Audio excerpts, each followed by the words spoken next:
kita akan membahas sebenarnya dari awal kita masuk ke pendidikan khususnya kuliahan IT itu kita mau jadi apa sih? Mau jadi engineer kah atau mau jadi solution kah atau bahkan mau jadi di bagian multimedia kah?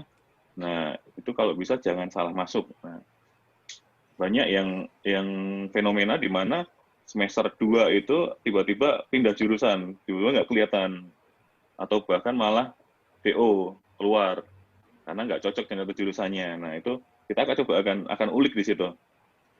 Lalu selanjutnya adalah how to develop myself. Ketika kita udah menemukan, oh saya jurusan IT, TI, oh saya profesinya saya pengen jadi programmer gitu, programmer atau bagian networking. Lalu apa sih yang akan kita akan kita bangun diri kita akan kita bangun seperti apa?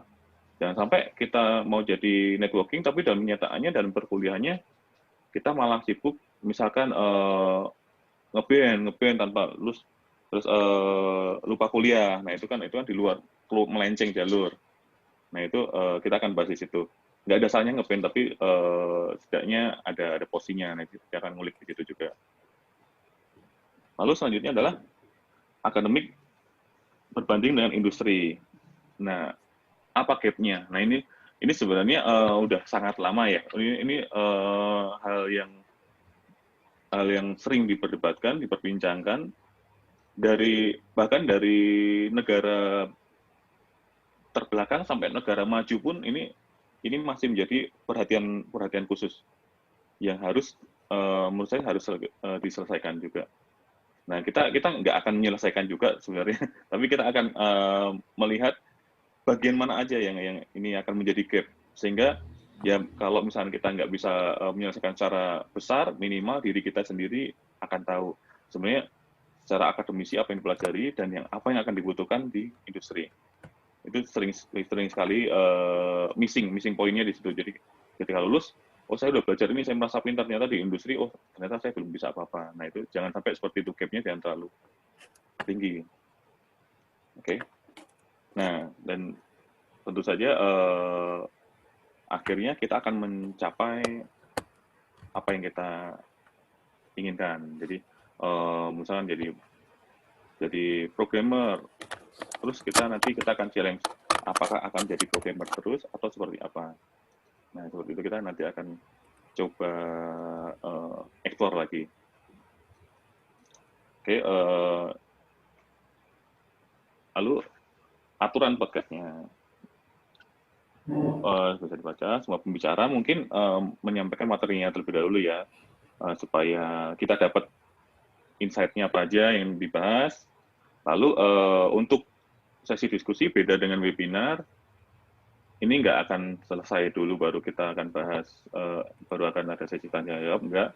Tapi misalkan ada sesuatu yang perlu kita diskusikan bareng-bareng, kita akan buka sesi tanya jawab langsung. Jadi diskusi secara langsung.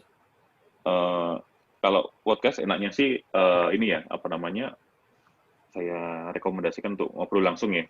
Kita ngobrol langsung. Jadi peserta di sini bisa ngobrol secara langsung, bisa ngomong secara langsung dengan tatap muka secara langsung. Lalu selama podcast berlangsung dimohon dengan sangat untuk matikan mic bagi yang tidak berkepentingan. Nah, seperti yang saya bilang tadi, peserta diharapkan aktif dalam berdiskusi. Oke, kemudian pertama kita akan langsung ya mulai ya. Kita akan bahas langsung aja, boleh. Karir apa yang akan kita pilih. Nah, oke, sebelum itu, sebelum melangkah lebih jauh, boleh memperkenalkan satu persatu, nggak mungkin dimulai dari Om Luri, Mas Sayo, Mas Nur Hidayat, dan Mas Bambang. Monggo dipersilakan Om Luri dulu. Bentar. Ini screen-nya saya stop dulu ya. Iya, silakan.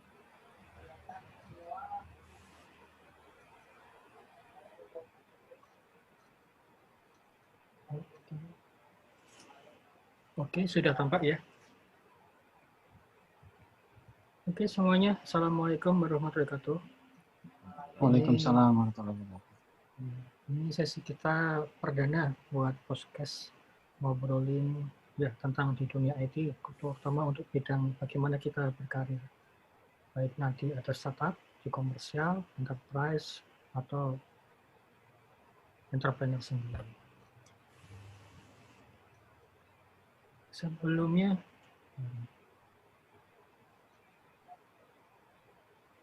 sebenarnya perkenalkan, saya Dodi Dermawan.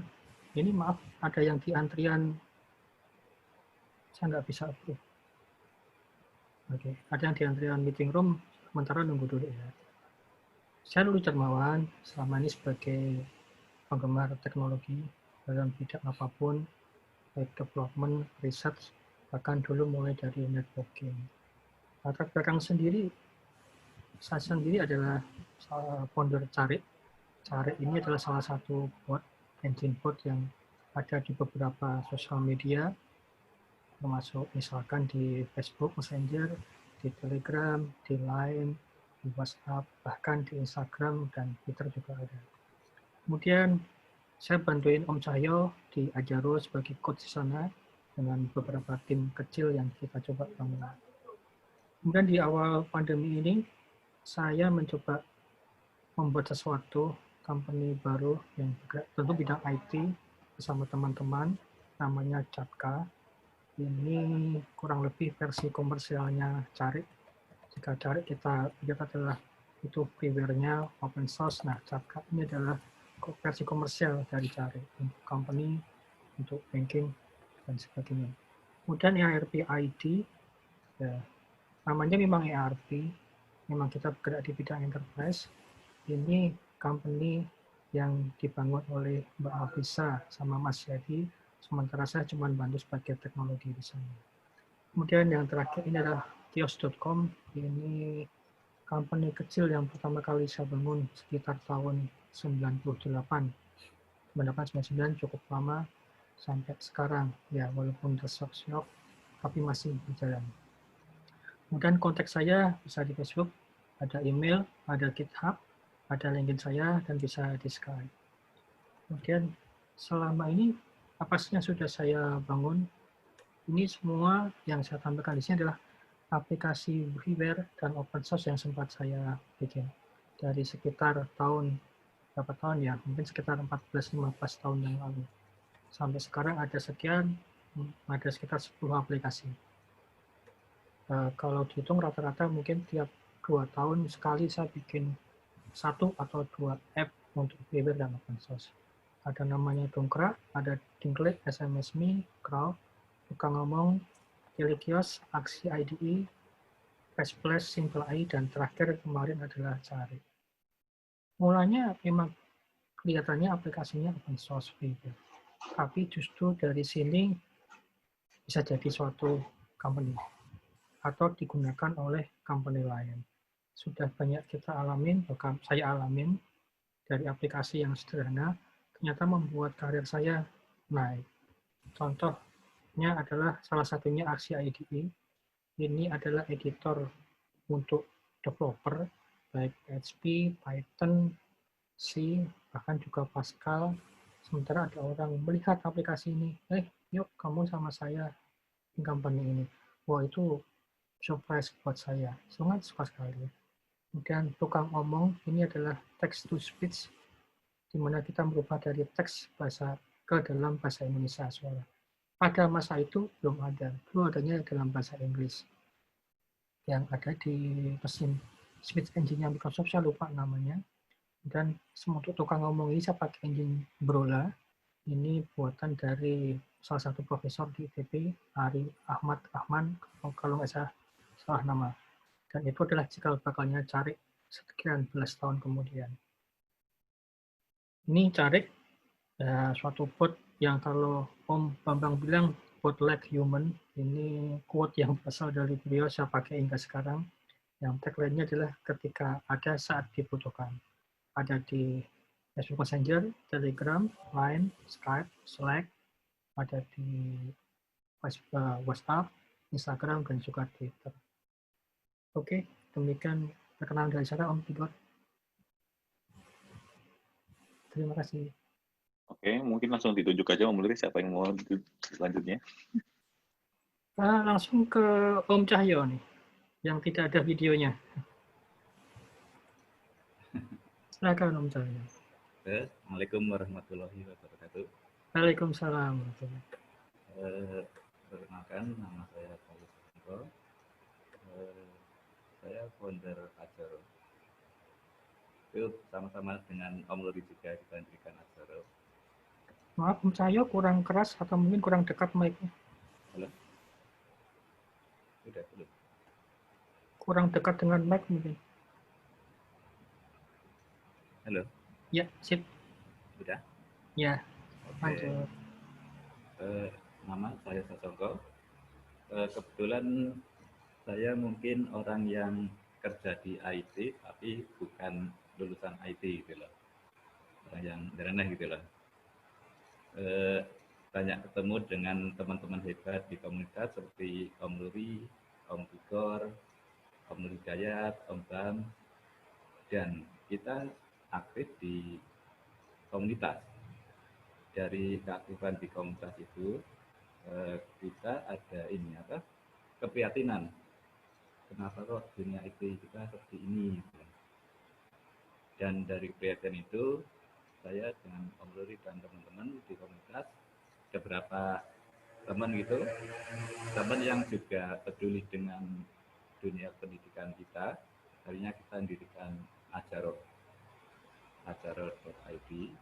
Itu kita mendirikan dengan Om Luri dan anak-anak yang dulu kita ajak berbagi itu, mereka dengan ringan berbagi itu.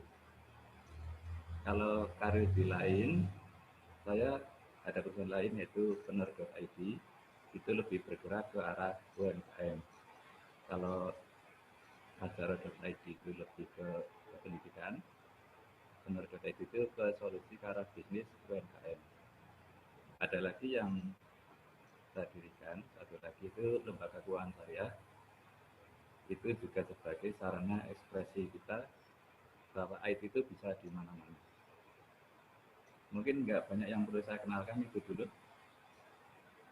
Oke, yang lain silakan. Om Tigor. Mungkin Om Nur, silakan Om Nur.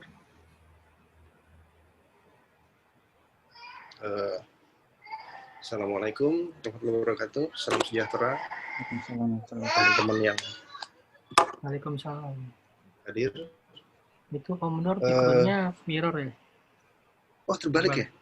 Gak apa-apa, lanjut aja. Itu mirror aja, lanjut aja. Oh, oke. Ya,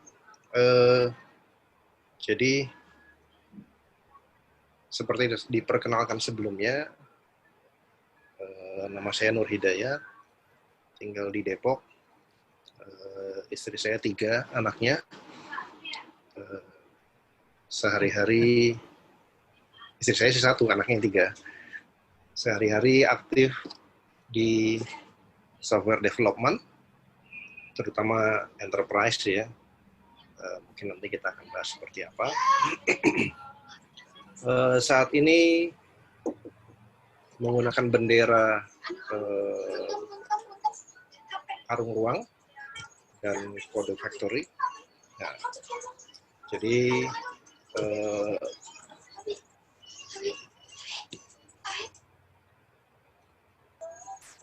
kemudian selain di di pekerjaan ya kita bantu-bantu juga di komunitas. Ada sedikit gangguan sebenarnya. No problem. Kalau di rumah itu ya. Ya kira-kira gitu aja Om Tigor, Mas Tigor, Bang Tigor apa ya manggilnya? Jadi itu aja. Oke, terima kasih. Silakan lanjut, Mas Bambang.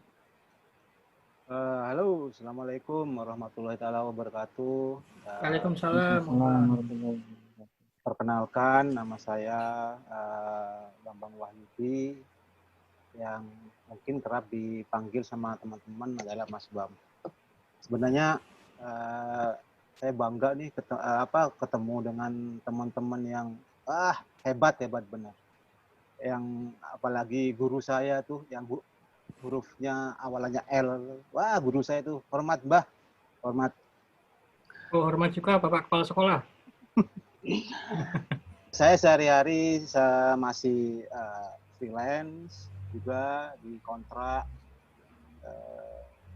sama dinas di salah satu instansi kedinasan di Provinsi Jawa Tengah.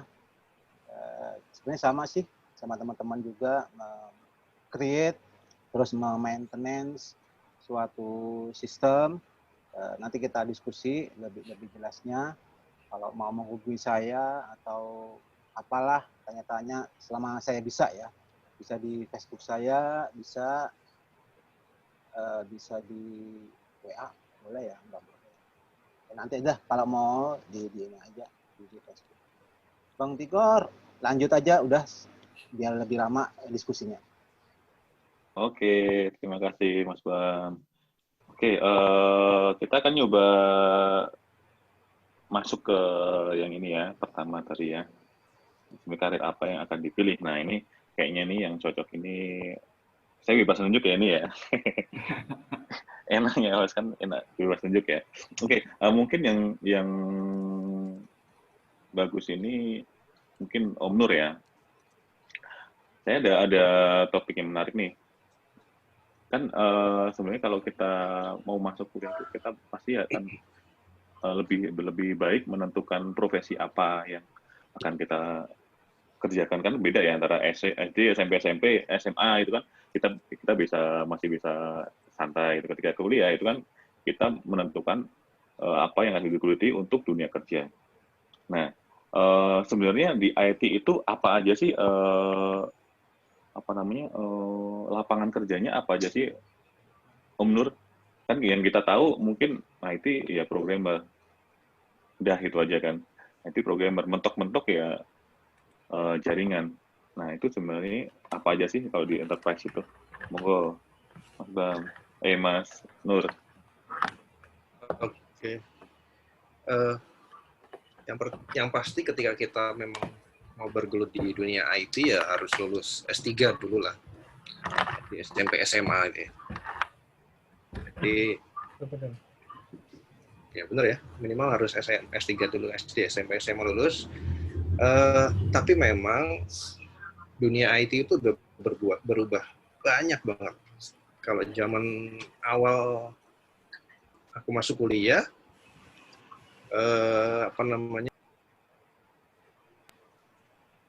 zaman yang pertama masuk kuliah itu dulu mungkin cuma jadi programmer aja gitu ya.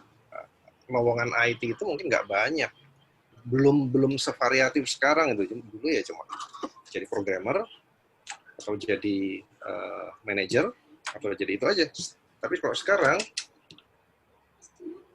sekarang udah jauh beda. Jadi kita bisa ada yang lain, misalkan katakanlah QA, quality assurance, kemudian sekarang lagi rame itu data science, data analyst, itu sudah sangat banyak perubahannya gitu. Jadi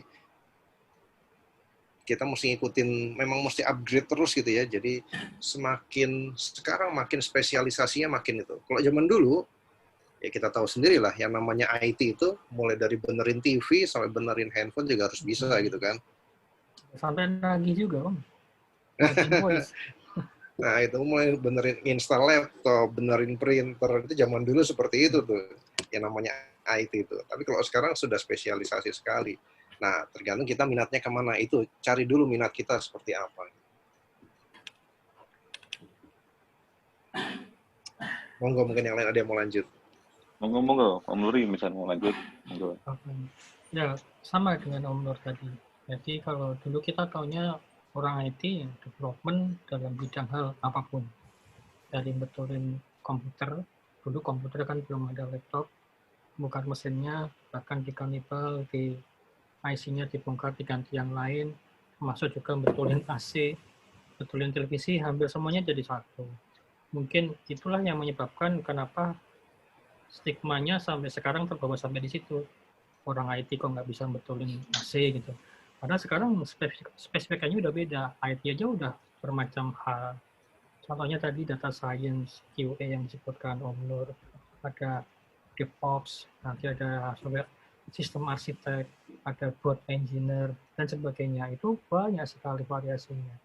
Cuman bekalnya tetap satu ya, logical orang terhadap bagaimana mensolusikan masalah itu yang utama diperlukan. Bahkan pengetahuan tentang IT programming bisa dipelajarin nanti. Tapi yang diolah adalah ya tadi kemampuan logicalnya dia menghadapi suatu masalah. Apa itu solusinya? Kemudian tren-tren sekarang akan bertambah lagi. Jadi analisnya nggak cuma analis data analis, tapi menganalisa pasar juga. Market itu seperti apa sih, gitu kan? Dan tren sekarang, apalagi setelah pandemi 2 tahun terakhir yang kemudian dipicu oleh pandemi ini, semakin membesarnya health tech company. Artinya apa? Di sini akan diperlukan lagi biomedical engineer. Saya nggak tahu speknya kayak apa. Orang-orang teknologi yang mengetahui bidang medical. Di sini ada Mas Kova nih, yang orang teknologi tapi sehari-hari bergelut di bidang medical. Dan mungkin ada beberapa teman yang lain. Nah itu 5 tahun ke depan itu menarik, perkembangannya sangat menarik sekali. Kalau nggak kita siapin dari sekarang, ya akan ketinggalan dengan yang lain. Itu kira-kira Mas, kalau dari saya. Iya, nambahin sedikit aja sih. Kalau yang namanya orang kan ngelihat, oh IT itu keren sekali gitu ya. Ya mulai dari kuliahnya IT. Tapi mungkin nggak harus begitu juga ya. Karena banyak teman-teman saya yang murtad dari jurusan kuliahnya terus masuk ke IT itu. Mulai dari yang kuliahnya di kimia apa fisika ya? Terus Saya fisika nih malah nih. terus kemudian ada yang dari teknik sipil, dari akuntansi, tapi mereka jadi programmer yang luar biasa, handal gitu. Ada yang dari teknik elektro juga. Jadi ketika saya pertama kali belajar PHP, itu dijorokin. Ceritanya dijorokin. Diminta untuk implementasi sebuah sistem, waktu itu zamannya masih SMS premium 4 digit, Mas Luri tahu lah nih. Iya. Saya diminta implementasi sebuah aplikasi buatan seseorang lulusan teknik elektro. Diminta aplikasinya udah ada, tolong implement bukan di Indonesia, di Malaysia waktu itu.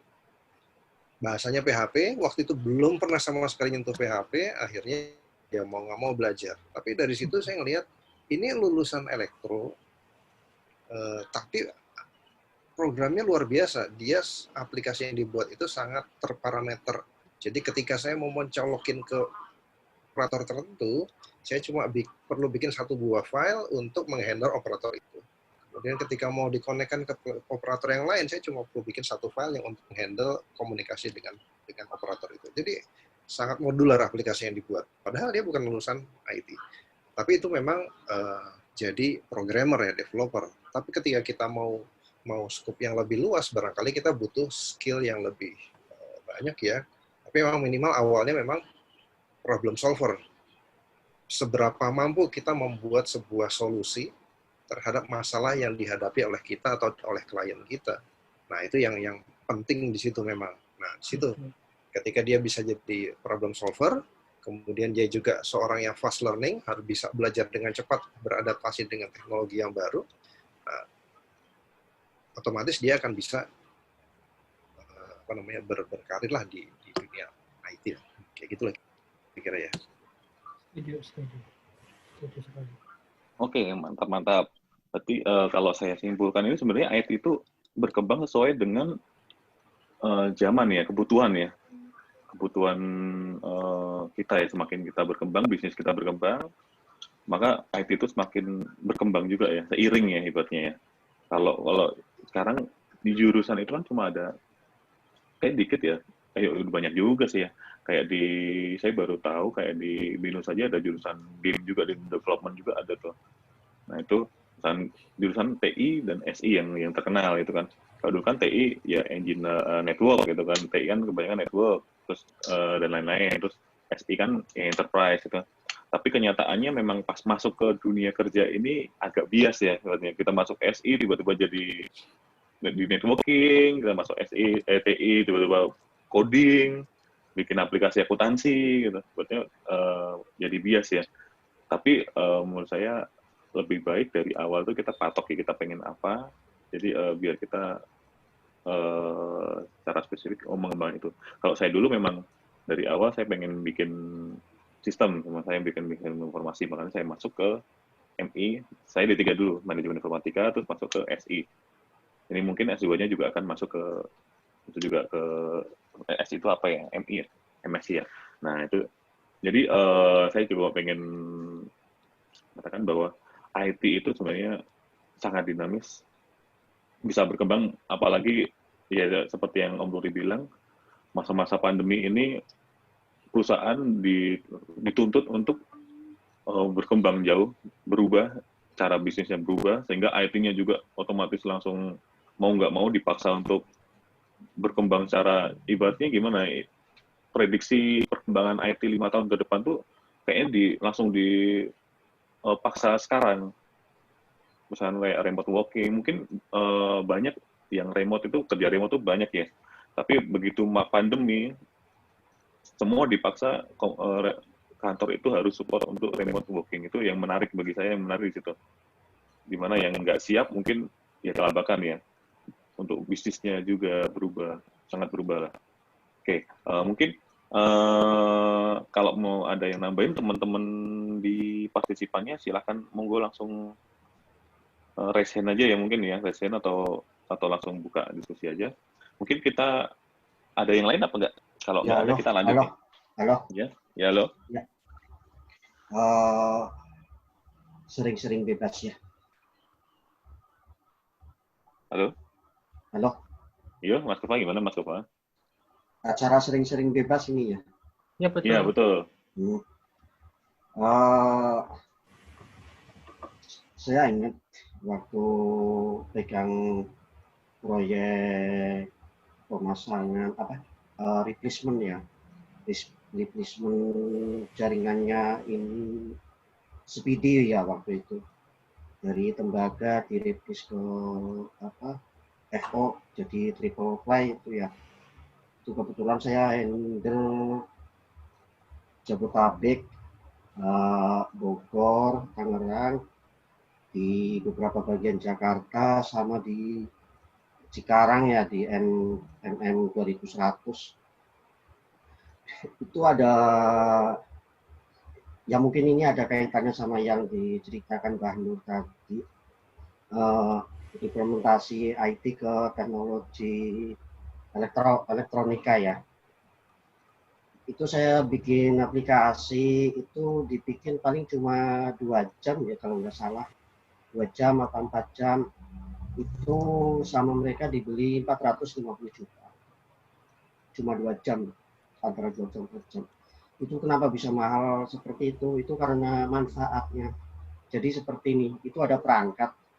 Perangkat itu semacam OLT, GPON.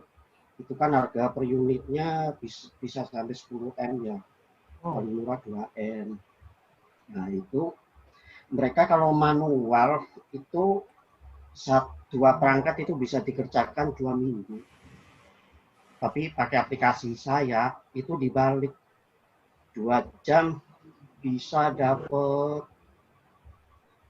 berapa puluh perangkat, 41 perangkat atau berapa.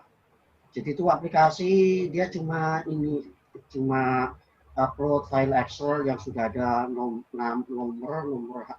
HP-nya itu, nomor telepon ya, nomor PSTN sama passwordnya sama akunnya itu diupload, nanti aplikasinya tinggal jalanin kirim konsol kan lewat serial itu. Cuma modal kompot aja itu, ya udah diserang aja, tinggal ditunggu 2 jam selesai. Satu perangkat itu ada berapa nomor, ada tergantung seri perangkatnya, ada yang sampai 1 giga kan, 1 giga itu berapa juta ya, 1 jutaan ya, 1 jutaan nomor selesai dalam 2 jam. Kalau manual kan harus diketik script kayak kita mau install apa di Linux kan, script ini script itu macam-macam. Nah, dengan aplikasi ini dia langsung ya sangat membantu. Ya jadi intinya kita perlu apa ya, perlu upgrade pengetahuan lah, tidak hanya berkutat dengan jeruk ya CRUD. Kita harus bisa mengintegrasikan dengan perangkat-perangkat. Kalau ketertarikan saya sendiri sih sebenarnya di instrumen ya, di instrumen medis. Saya juga pengen kuliah di S2 instrumen medis, tapi belum keturutan mungkin karena waktunya ya udah apa, buat waktunya habis lah itu buat kegiatan yang lain. Ya itu aja dari saya, terima kasih. Oke, Mas Kova, makasih sharingnya. Berarti ini contoh yang ini ya, aplikasi sebenarnya nggak perlu aplikasi yang ribet-ribet untuk dapat hasilnya. Memang ada beda kaitannya antara aplikasi simple atau kompleks dengan harganya itu beda ya, tergantung dengan tingkat kebutuhan dan mungkin banyak hal juga yang dengan kebutuhan, dengan kelangkaan dan lain sebagainya ya, mungkin ya. Dan juga tingkat keberuntungan juga mungkin ya. Oke. Oh ya maaf nambahin Pak Tiker. Yuk monggo. Menyinggung masalah foto saya yang viral itu, yang programmer emperan, itu sebenarnya waktu proyek yang saya ceritakan itu asal mulanya muncul gambar yang lagi viral itu aja. Oke, yang bisa ditunggu tuh Mas ya. Oke, mana-mana. Mungkin selanjutnya kita akan masuk ke ketika kita udah menentukan profesi apa, kita udah masuk ke ranah itu, ada baiknya kita bahas untuk bagaimana kita mendevelop diri kita sendiri ya, supaya masih tetap dalam garis yang kita inginkan. Nah, ini kayaknya ini cocok untuk semua nih. Jadi saya ada pertanyaan ini sebenarnya saya banyak ini juga. Sebenarnya apa aja sih yang perlu kita lakukan atau kita pelajarin ini dalam ruang lingkup IT ya. Ketika kita belajar, ketika kita apa namanya, mungkin dalam tahap belajar, lalu misalnya kita bekerja itu apa aja yang perlu kita kembangkan, apa aja yang kita perlu pelajari, apa aja yang perlu kita apa namanya pertahankan di keseharian kita. Mungkin saya siapa dulu ya? mungkin Om Cahyo dulu ya, baru Mas Bambang mungkin. Monggo.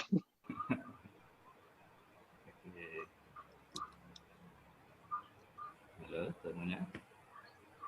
Apa yang harus dipersiapkan kalau kita kerja di dunia IT? Sebenarnya yang lebih ini ya apa? Lebih kompeten yang pilih IT gitu loh. Saya jadi malu kalau nggak pilih IT dulu. Ngasih tahu apa yang perlu dipersiapkan gitu. Yang saya amati sebagai pelaku, baik saya industri di IT maupun juga saya sebagai konsultan bisnis dan tim dan UMKM, itu ada ini apa? Ada persoalan yang cukup serius di lapangan. Pertama, fakta di lapangan, kita orang-orang dunia usaha, baik yang bergerak di bidang IT, bisnisnya IT maksudnya, ataupun dunia usaha yang menggunakan IT sebagai penunjang bisnisnya. Itu teman-teman sekarang kesulitan cari tenaga IT. Itu fakta. Nah, di sisi lain, lulusan IT kita jumlahnya berlimpah. Mereka kesulitan cari kerjaan. Ini kan berarti ada sesuatu yang salah gitu loh. Yang salah antara dunia kerja dengan dunia pendidikan. Artinya nggak match antara dunia kerja dengan dunia pendidikan. Ini problem yang memang real terjadi di kita sekarang. Nah, persoalannya apa? Kebetulan kami, mungkin juga teman-teman yang lain yang aktif di komunitas, bisa membacalah kenapa kok ada gap yang begitu tinggi gitu loh, antara kebutuhan dunia industri dengan output dari dunia pendidikan. Kebetulan saya juga Ajaro aktif juga dengan teman-teman SMK. Itu ada berapa persoalan mendasar. Kalau di pendidikan itu kan mesti ada 4 komponen yang saling berkait. Pertama kurikulum, kedua pendidik, guru atau dosen, ketiga peserta didik, murid, yang keempat sarana prasarana. Mungkin kita kupas dulu pertama dari kurikulum gitu ya. Dari kurikulum kalau yang kuliah saya nggak begitu paham. Mungkin nanti yang teman-teman yang kuliah di IT bisa menambahkan kenapa kurikulum tidak sesuai dengan artinya dengan dunia kerja. Yang saya tahu itu yang lebih dasar lagi itu di level SMK.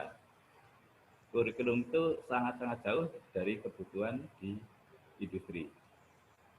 Sebagai contoh, semester 2 anak SMK harus magang, tapi dia belum dapat materi database, atau dia semester 1 dapat mata kuliah pelajaran pemrograman, kelas 1 dikasih misalnya PHP, kelas 2 dikasih Java. Artinya mereka menguasai banyak tapi setengah-setengah. Yang ketiga, logika juga nggak biasa. Itu persoalan yang mendasar. Padahal sebagai programmer mungkin andalan kita adalah logik kita, gimana seperti yang tadi Om Nur bilang, itu memberi solusi. Kita bisnis solusi. Nah, persoalan kan di situ. Dari segi kurikulum. Kita sering juga mungkin di teman-teman Pascal sering teriak-teriak, kenapa masih pakai Turbo Pascal? Nggak update ilmu gitu loh. Itu persoalan di sisi kurikulum. Kedua, persoalan dari pendidik, bisa guru atau dosen, rata-rata mereka itu tidak sempat. Saya beranggapan positif bahwa berprasangka baik bahwa mereka nggak sempat, bukannya tidak mau gitu. Sempat update ilmu. Jadi yang diajar ke peserta didik itu juga yang sangat ketinggalan kalau nggak mengikuti perkembangan dunia industri. Yang ketiga, peserta didik itu sendiri. Saya sering ketemu dengan di komunitas maupun di teman-teman anak SMK yang sering kita didik itu, mereka itu masuk IT itu tujuannya apa? Pertanyaan mendasar itu mereka nggak tahu. Kebanyakan mereka, wah keren masuk IT gitu loh. Itu juga persoalan. Oke lah, mungkin dianggap salah jurusan pertamanya gitu loh. Tapi mestinya kalau sudah nyemplung, tak hafal, mau lanjut atau keluar sama sekali. Kalau mau lanjut, ya bagaimana caranya? Mungkin kurikulum bolehlah guru kurang mendukung, atau dosen kurang mendukung. Tapi peserta didik kalau memang dia punya niat untuk maju, mestinya dia bisa mencari alternatif untuk belajar biar maju. Misalnya aktif di komunitas, itu adalah sarana terbaik untuk belajar. Yang keempat, sarana prasarana. Di negara kita itu mungkin kalau di Jakarta atau kota-kota besar mungkin sarana nggak masalah. Saya lihat itu di beberapa kota yang saya tahu SMK, kalau untuk level perguruan tinggi saya nggak ngerti. Kalau SMK itu kadang-kadang lab aja itu nggak ada komputernya itu. Peserta didik, murid, mereka nggak punya laptop. Ini nggak punya laptop itu kadang-kadang bukan masalah miskin atau kaya. Pengalaman kemarin ada di suatu daerah, itu siswanya nggak punya laptop, tapi motornya bagus, handphonenya bagus. Dia ngobrol dengan guru, kenapa bisa gitu. Orang-orang dari sini itu kalau anaknya minta motor bagus langsung dikasih, karena ketahuan langsung.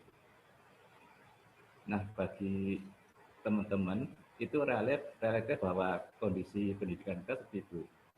Apakah kita harus menyerah dengan kondisi seperti itu?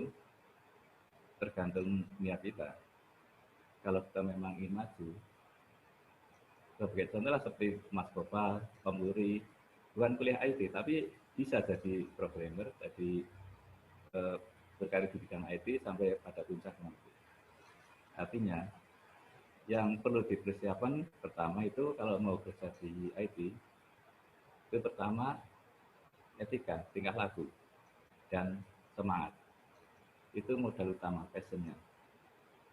Kalau kita sudah punya semangat bagus, kita bisa mencari kok dengan keterbatasan baik kurikulum, tenaga pendidik, sarana, kita bisa bergabung ke komunitas. Kenapa perlu etika? Etika nanti juga nggak cuma ketika kita mencari ilmu. Di komunitas kalau kita punya etika bagus, insya Allah teman-teman akan dengan enak akan membantu kita belajar itu. Saya sendiri belajar IT itu dari komunitas. Dulu belajar dengan Om Luri, dan Om Tiga, dan teman-teman yang lain gitu loh. Itu intinya kita bisa ke arah situ. Yang utama sebenarnya itu ya, semangat, passion sama ini apa? Sama etika. Etika paling utama. Sepintar apapun kalian, kalau itu bukan orang yang nggak bisa di ini apa? Bukan orang yang nggak bisa diganti gitu loh. Kalau etika jelek, daripada satu tim, ini dari sisi saya sebagai ini loh, yang bisnis di industri itu, daripada satu orang pintar tapi menghancurkan satu tim, mending kehilangan satu orang, kan tim selamat gitu loh. Sebenarnya intinya yang utama sebenarnya etika. Kalau skill, hard skill itu bisalah kita cari referensi banyak. Mungkin itu dulu Bang Tikar, Luri.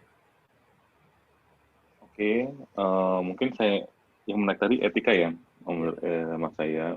Etika berarti sebenarnya pas kita belajar tuh kita tetap harus tahu diri lah sebenarnya ya. Tahu diri maksudnya mungkin kalau di forum itu kebanyakan gini ya, nggak kadang bias antara yang butuh dengan yang mau ngasih punya ilmu gitu ibaratnya ya. Yang butuh kadang lebih galak daripada yang mau ngasih ilmu ya. Iya, iya. Jadi itu malah jadi bukan diskusi, malah jadi debat ya gitu ya. Biasanya Om Cahyo yang galak gitu ya. Betul. Ya, mungkin apa namanya, Om Nuri juga, oh iya Om Nuri sebenarnya dulu tuh ketika saya belajar tuh ya dari Om Nuri juga mungkin dulu. Jadi yang saya undang di sini kayak termasuk Mas Tova tuh guru-guru saya semua ini, guru Pascal saya semua. Saya dulu memang belajar DLP-nya ngulik ya, DLP-nya ngulik dari kelas 2 SMP sampai sekarang masih pegangnya. Tapi sekarang mungkin banyak non teknisnya.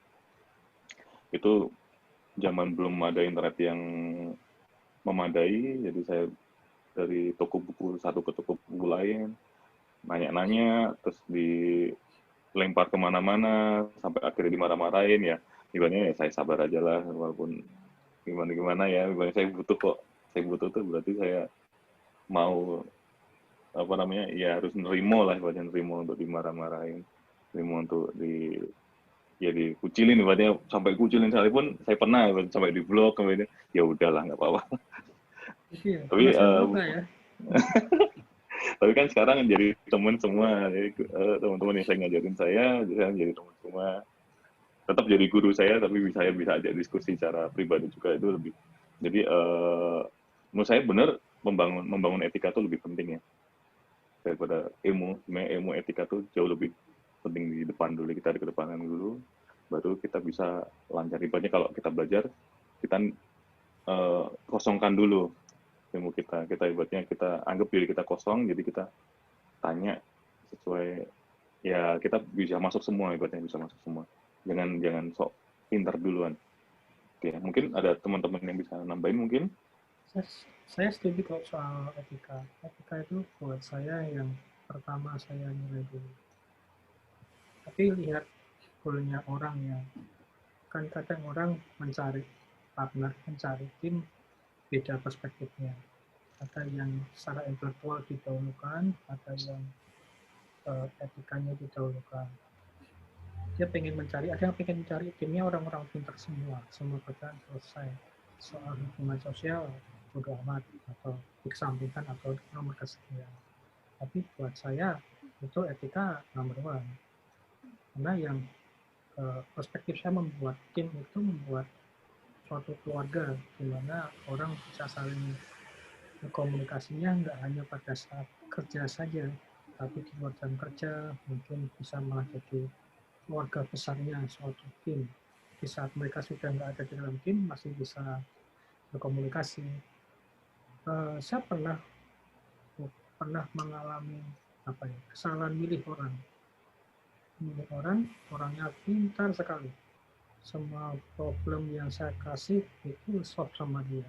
Banyak kerjaan sama dia selesai. Tapi yang bersangkutan tidak bisa nge-blend ke tim. Akhirnya dia single player.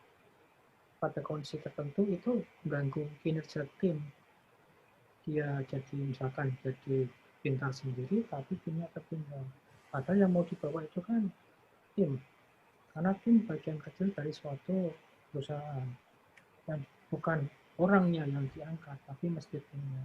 Tapi mau nggak mau, yang bersangkutan mesti diseleksi ulang lagi. Tapi ada kalanya saya juga salah, orang milih timnya bagus, tapi maaf, tidak bisa mengejar. Nah, itu PR-nya kita nih sebagai lead-nya dia, sebagai bosnya dia, sebagai manajer dia, membawa dia untuk improve lagi. Seringkali yang terjadi adalah bos itu nyalain anak buahnya, lu nggak bisa gini. Padahal belum tentu si yang bersangkutan itu tidak bisa karena kesalahan dia. Ini karena memang belum diajarin. Contohnya, orang baru newbie fresh graduate dari suatu perusahaan, dari suatu perguruan tinggi masuk ke company yang mungkin baru bisa PHP yang tanpa framework misalkan, kemudian diminta mengerjakan suatu aplikasi yang besar, ya nggak tahu lah gitu ya. Kan tugasnya lead-nya, tugasnya supervisinya buat ngajarin. Kalau diukur adalah fresh graduate gajinya misalkan X, tapi suruh ngerjain kerjaan yang bebannya X kali lipat, ya itu nggak setara. Jadi kembali itu pilihan mana yang dipilih, attitude first atau intellectual first, itu kembali ke masing-masing. Tapi buat saya intellectual nomor 1. Oke, Om Nuri, ada pertanyaan nih. Kan tadi bilang kan ada yang attitude-nya kurang, terus tapi ada yang skill-nya yang kurang gitu kan. Nah, sejauh mana kita bisa mentoleransi sih, atau kita bisa membuild orang itu, misalnya yang kurang attitude-nya, kita bisa ada batasan-batasannya ini gimana kita, misalnya tadi juga pernah saya bilangin orang itu, terus sampai seberapa tingkatannya kita akhirnya nyerah, atau ya udahlah itu berarti kita nggak perlu pertahanin atau gimana gitu. Moga-moga ya. Di beberapa company ada model ukur, ada tolak ukur, ada yang pakai KPI atau apa gitu. Kita usahakan ke setiap orang kita punya ya kampanye perjanjian. Aku punya planning selama 1 tahun mau bikin saya minta bantuan Anda buat bantu saya di bidang ini. Tapi kebetulan yang bersangkutan nggak bisa misalkan. Jadi kita kasih waktu pada bulan kesekian, kita bagi dan beberapa tahap ya. Bulan ketiga harus bisa begini, bulan ke-6 harus bisa begini, bulan ke-9 bisa begini. Tapi yang kita ukur ini bukan satu arah permintaan saya, tapi kesepakatan. Kalau satu arah kan kayak nyuruh, kamu belajar gini, nanti bulan ketiga mesti bisa gini gitu kan. Padahal kita tidak tahu dia lagi ada apa atau lagi mengerjakan sesuatu apa. Ya. Nah, mesti kompromi dulu, mesti ada obrolan. Dari obrolan saya dengan anggota tim saya, atau saya pun dengan bos saya, ada ukuran, oke Pak, kita deal ya, nanti dalam bulan ketiga, saya mesti bisa ABCDE. Jika tidak bisa, maka bla bla bla bla. Jadi ada reward dan punishment-nya. Pada saat dia bisa achieve terhadap janji dia jalan terus. Tapi jalan pun nggak stagnan diam. Pasti akan ada tes berikutnya lagi. Karena diukurkan dalam 1 tahun. Tiap 3 bulannya harus diukur nih yang bersangkutan bagaimana. Jika kita melihat, oh saya mungkin masih baik gitu kan. Kalau saya galak 3 bulan nggak kecapai, ya sudah silahkan out misalnya. Itu kasarnya. Tapi kasih kesempatan, diukur dulu dong. dalam 3 bulan ini memang mungkin nggak aktif, tapi selama 3 bulan ada apa? Mungkin tiba dia dapat job atau dapat tugas yang banyak gitu, akhirnya targetnya nggak terpenuhi untuk dealnya saya sama dia. Nah, itu harus dipikirkan lagi. Oh, nanti jadi bulan kesehatan bisa ditargetkan. Jadi ada tolak ukur dalam mengukur orang.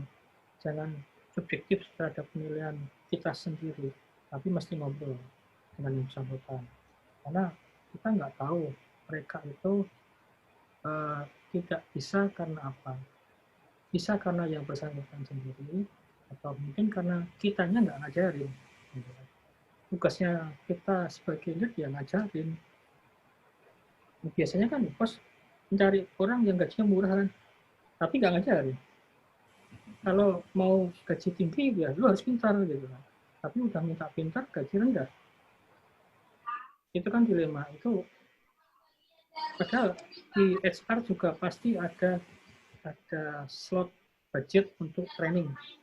Itu mesti dimanfaatkan. Seringkali company nyari staff semurah-murahnya tanpa ada training, artinya tidak ada cost development training, tapi mengharapkan staffnya jadi orang yang sepintar-pintarnya. Ya dong, itu sering terjadi kan. Nah, itu harus kita obrolin. Kita nyari tim, kalau kebetulan tidak ada budget di HR, ya kitanya membuat suatu sistem. Yuk, belajar yuk, bareng-bareng. Toh, untuk hal ini mungkin saya juga nggak bisa gitu kan. Kita belajar bareng. Ya kadang, ada kalanya kita merendah loh, tidak perlu memperlihatkan kebiasaan kita. Gampangnya pura-pura bodoh gitu kan. Buat ngetes staff kita. Cuman efeknya kitanya dianggap, bosku nggak bisa apa-apaan ya. Itu aja nanya, padahal itu ngetes gitu. Itu yang sering terjadi mungkin saya sama Om Cahyo ke teman-teman gitu kan. Kita nanya hal yang sepele. Padahal itu buat ngetes progresnya kayak apa. Tapi akan ada efek. Mungkin tim kita, staff kita, anggota kita anggap, luhur itu apaan, gitu aja nggak bisa gitu kan. Ya sudah, diamkan aja, nggak apa-apa. Kita nggak perlu menjawab kok gitu. Pasti suatu saat dia akan tahu. Dan selalu terbukti begitu. Ini saya ngomongnya panjang banget ya. Gantian dong. Kalau saya nanya itu beneran saya nggak bisa ya, Nur ya. Oh, belum tentu. Kadang jebakan Batman ya. Om Nur tuh, ngobrol tuh. Monggo. Kalau saya sih nambahin aja tentang etika. Kalau yang tadi memang masalah yang Om Nuri sampaikan tadi, memang ketika kita nggak bisa mengeluarkan dana cukup besar untuk hire orang, mau nggak mau kita mesti menurunkan standar. Tapi pada saat yang sama berarti kita harus meluangkan waktu kita untuk ngajari dia gitu kan ya. Setuju. Nah, kecuali kalau kita memang bisa kamu minta harga tinggi, kamu minta harga digaji sekian, ya kita sudah pasti berharap kamu nggak usah diarahkan pun harus bisa gitu kan. Yes. Nah, tapi kan itu masalah skill ya. Kalau saya lebih mungkin ke komunikasi, masalah etika dan komunikasi tadi. Karena beberapa kali saya banyak kerjaan saya yang mengandalkan freelancer. Cuma freelancer itu gini, komunikasinya kadang-kadang kurang bagus gitu. Ya, nggak harus freelancer sih. Mungkin tim kita yang di kantor gitu ya. Kadang-kadang mereka ketika ditanya, bilangnya aman-aman saja, masih on track gitu. Padahal sebenarnya ada problem dan mereka malu untuk ngomong bahwa saya tidak bisa mau ini gitu ya. Gitu. Saya nggak bisa nyelesain atau gimana gitu. Cuma mereka ngomongnya bahwa masih oke, masih on track, masih, padahal sebenarnya mereka nggak bisa. Nah, itu satu masalah gitu. Pada akhirnya ketika sudah deadline-nya masuk, udah kayak bom waktu. Katakanlah minggu depan harus live, atau mungkin besok harus live, aplikasinya belum beres. Itu untuk yang tim internal. Gitu. Untuk yang freelancer kadang-kadang juga lebih parah lagi gitu ya. Sudah mau deadline minggu depan, misalnya tahu-tahu orangnya ngilang, nggak bisa dihubungin. Nah, ini kan kitanya yang di tengah-tengah itu dimarahin sama klien kan gitu ya. Nah, kayaknya itu saya ya. Dimarahin Om Nur terus saya. Nah, komunikasi ini yang penting tuh ya. Artinya apa? Kadang-kadang dan saya sering mengatakan ke tim saya bahwa sampaikan saja. Kalau memang nggak bisa, bilang aja nggak bisa. Nanti saya ajarin. Gitu. Kita arahkan gimana caranya. Termasuk berapa kali mereka, Pak, saya kok ini nggak bisa gitu ya. Saya cuma coba ngurus waktu. Oke, nanti saya lihat dulu ya.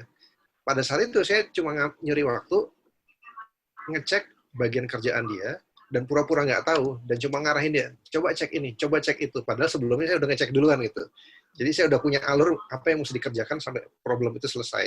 Kemudian mengarahkan dia untuk, lakukan ini. Nggak ketemu, lakukan sampai kemudian dia bisa solving sendiri problemnya. Bukan kita yang menyelesaikan problem dia, tapi kita mengarahkan dia untuk menyelesaikan problemnya sendiri. Tapi itu baru bisa berjalan dengan lancar ketika komunikasinya baik. Ketika dia menutupi ketidakmampuannya dia, terus dengan alasan takut dimarahin atau takut dan lain-lain gitu ya, nggak berjalan sistem yang seperti ini gitu. Oh, berarti memang komunikasi di samping etika ya, mungkin ya. Ya. Sangat penting ya. Karena memang ya, ibaratnya kita kan bukan dukun ya, sebagai lead ya. Bukan dukun yang bisa nembak ya. Mungkin harus proaktif mungkin ya. Programmer itu memang, kalau saya melihat programmer itu kebanyakan introvert.